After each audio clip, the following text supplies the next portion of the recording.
Hello and welcome back to the Baggies Podcast YouTube channel, where of course we're giving you all the latest news, views and opinions on all things Albion. We are back again today with another match preview for you. The matches are rolling around thick and fast really, and I'm struggling to keep up, but here we are for another one talking about West Bromwich Albion versus Stoke City, which kicks off at 3 o'clock in the EFL Championship at the Hawthorns on Saturday.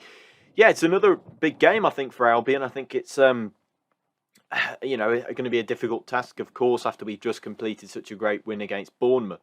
But yeah, this match preview, as always, will include a bit of an opposition analysis, what we can expect from them, a bit of a predicted 11 as well, same for Albion, and just my general thoughts on Albion. We tend to do that a lot because, of course, we had the vlog post-Bournemouth, haven't really had a chance to kind of digest that and look back at that, so we'll have a little bit of that in there as well, and of course, a little score prediction at the end as well. But before we crack on, make sure you subscribe to the channel if you're new. We're always looking to have you on board. Make sure you drop your comments with your score predictions and thoughts ahead of the game. Yeah, it's going to be an interesting one, this, but let's crack on. It's a match preview for West Bromwich Albion versus Stoke City. You're watching the Baggies Podcast YouTube channel. For match previews, match day vlogs, match reactions, and more, make sure to subscribe to the Baggies Podcast YouTube channel.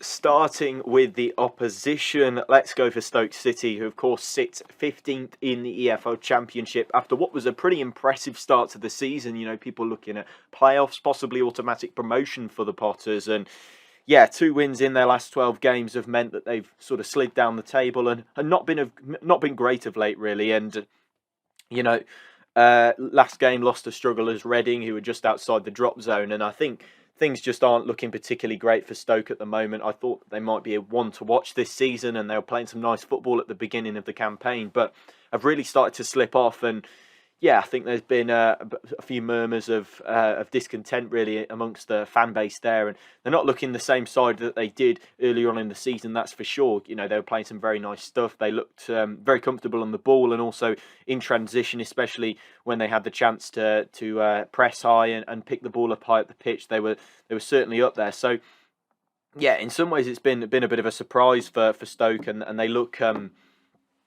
lot better than. They look a lot worse than they were at the start of the season. But yeah, I think in the last game they lost, of course, as I said, to Reading. Romain Sawyers scored the only Stoke goal in that 2-1 defeat. Of course, on loan from Albion. Won't be eligible, I don't think, for this particular game, as most loan contracts nowadays tend to include a sort of parent club tying clause in it. So yeah, of course, Romain Sawyers won't be playing in this one. But of course, he's been playing in a bit more of a progressive role than he was at Albion. He was a bit more of a 6 at Albion, where he's just sort of knocking the ball about and ensuring that defence and midfield sort of get linked up together. But for Stoke, he's been playing more of an 8 and sort of roving forwards a little bit more, and has grabbed a couple of goals during his loan spell. So yeah, that's good to see, and good to see him progressing after what was a pretty torrid time, especially the last season in his Albion career. But of course on loan, so could come back. But of course his contract runs out in the summer with a year option to extend it. You could as well. So yeah, we'll see what happens with that. I can't comment too much on Romain Sawyers' loan form, but I think he's certainly impressed a few Stoke fans. But managed by Michael O'Neill, been on the brink of the sack recently, actually.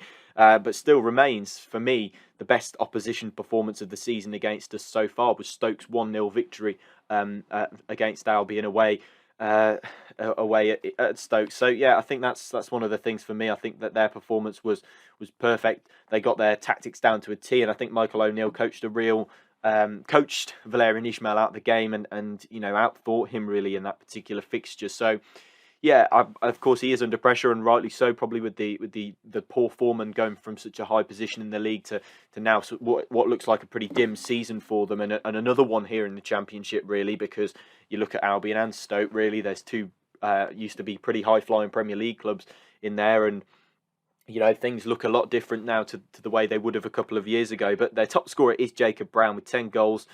Top assists is Tommy Smith and Maro Varancic, who are both on 4 assists. Tyrese Campbell, he's a player that I've admired for quite a long time, but only 4 goals scored since his return from injury. Of course, the son of former Albion player Kevin Campbell. But yeah, I think it's just difficult because they've got so many they've spent a lot of money over the past sort of the time they've been in the Championship, which has been since we came down in 17-18. Of course, we came down together, but there's so many players in there that I think still decent Championship level players, and they have had a lot of those, and I think they've missed so many chances to continue and keep going, but of course lost those parachute payments now, and things look pretty bleak for them, especially the way they've fallen off this season. And they have got a decent mix of players at times. I think they've got some good creators. They've got a couple of good strikers, as I said, who could get some goals in this division and have. But they just don't look particularly good at the moment. Their big chances missed. They are third in the league with 53. Albion are fourth in that particular category. Their average possession in the division is seventh. They sit with 52.7% of possession on average. And I think they looked really dangerous, as I said, in transition earlier in the season when we played them. Of course, Sam Johnston saved a penalty in that particular game, and they scored, I think it was Nick Powell who bagged the goal on that occasion. But they looked very, very dangerous with those balls over the top. And I think that's definitely probably not something as much to watch out for now Ishmael isn't in charge, but definitely something to keep an eye on. But it's going to be a very interesting game from Stoke City. Is it a rivalry? I think it's certainly more of one than Stoke than Birmingham City Albion. I think that there's definitely a bit more of a history between Albion and Stoke. But predicted 11 in goal. I think that Bonham will start in there. Of course, they've got Joe Bursick, who's been an under-21 goalkeeper as well. Ben Wilmot at right back. Taylor Harwood-Bellis on loan from Manchester City at centre back. He seems to have had too many loans for most people's liking. I think he's had quite a few now. Phil Jagielka, of course, part of Wayne Rooney's Derby County earlier in the season. Josh Tymon, left back, formerly of Hull City. Joe Allen, of course, still knocking about in Stoke City's midfield. A good player and a good orchestrator of play on his day. Of course, no Romain Sawyers in that midfield, so it's probably going to be Sam Klukas to step in. DiMaggio Wright-Phillips at right wing. Lewis Baker, of course, formerly of Chelsea, only making, I think, one appearance in the senior team for them throughout his career. He's been one of those sort of products of the loan army, if they call that, at Stamford Bridge, and now plays for Stoke permanently and has bagged 7 goals, I think, since coming to the club. So he's been doing very well. Jacob Brown at left wing, of course, top goal scorer. Joshua Masha is an interesting one, of course, on loan from Bordeaux, but still not hitting the heights that I think we thought he would. I think he scored quite a few goals for Fulham in the Premier League last season, but this season only bagging 1 goal. So they're a tricky one, Stoke, and they will always remain tough opposition, and certainly had a good win over us earlier in the season. But Albion currently sit 11th in the EFL Championship. A great win against Bournemouth last time out. 5 points above Stoke, but still 7 points off those playoffs. I think that is too big of a margin to make up. But hey, prove me wrong, Albion. Make it happen. But my expectations are completely gone. So I'm not expecting it to happen, but I'm happy for them to prove me wrong if they can. But Bournemouth, of course, last time out, some really good effort levels in there, I think, from the majority of the squad, and I think from everybody really pitched in and played their part. I think, of course, it did help in confidence scoring those 2 goals very early on. It's another deserved win over one of the division's best sides, in my opinion. I think it's pretty frustrating, if anything, that we can produce a performance like that against one of the division's top 2 sides. Been with Fulham, throughout the most of the season, and we put in performances like Sunday against Birmingham, and I have no doubts that we'll probably go and put in a similar one against Stoke, and I don't think that's going to be good enough. So it's just really frustrating if we strung those sorts of performances together on a regular basis. Who knows where we might be? And it's just, as I said, very, very infuriating to have that happen, and just to be on the other end of another Championship downfall from a side that's come down. And you even look at Sheffield United, who are still making a fist of things in the playoffs, and we're sat there in 11th. But under the pressure, the Albion players have crumbled recently, and it's frustrating to watch. And of course, you wish that they just picked things up and carried on with their good form, especially after that Fulham performance against Bristol and Birmingham City, but they didn't. So I think Stoke, it's just a game where they just need to replicate the performance and just give us something to cheer about, really. I think that's probably the best way we can think about it. Andy Carroll, of course, fantastic in the last game a really battling performance. But a special shout out to Matt Clark. So Noah talks a lot about Andy Carroll in the end of the matchday vlog. If you haven't already, make sure you go and check that out. But Matt Clark was immense as well, and I do think that we should sign him at the end of the season. He is a top tier Championship centre back in my opinion, and looks very solid.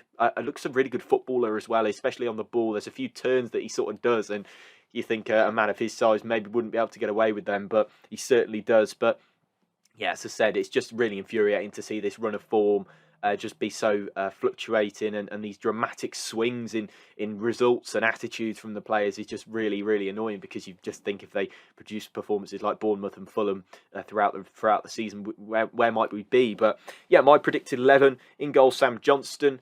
Of course, grabbed an assist for Andy Carroll's goal, which was a pretty nice ball down the field. Shemi Ajayi, Carl Bartley and Matt Clark along the back three. That's unchanged. Well, I might as well just announce it's unchanged, because I don't think there deserve to be any changes. Darnell Furlong, right wing back, really improved performance, I thought, from him. Some good crossing.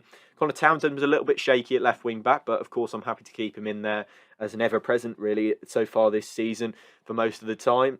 Jake Livermore in the defensive midfield position.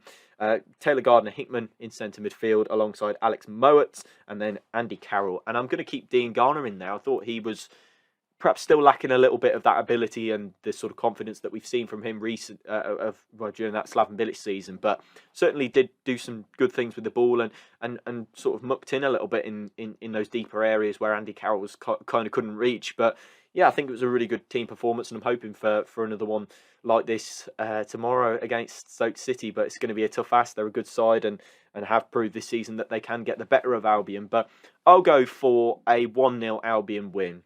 I think we'll nick it, and I think we have to kind of build on that performance. And yeah, it's just interesting to see how that will go. But make sure you drop your comments down below, drop your thoughts and predictions ahead of the game. Subscribe if you're new.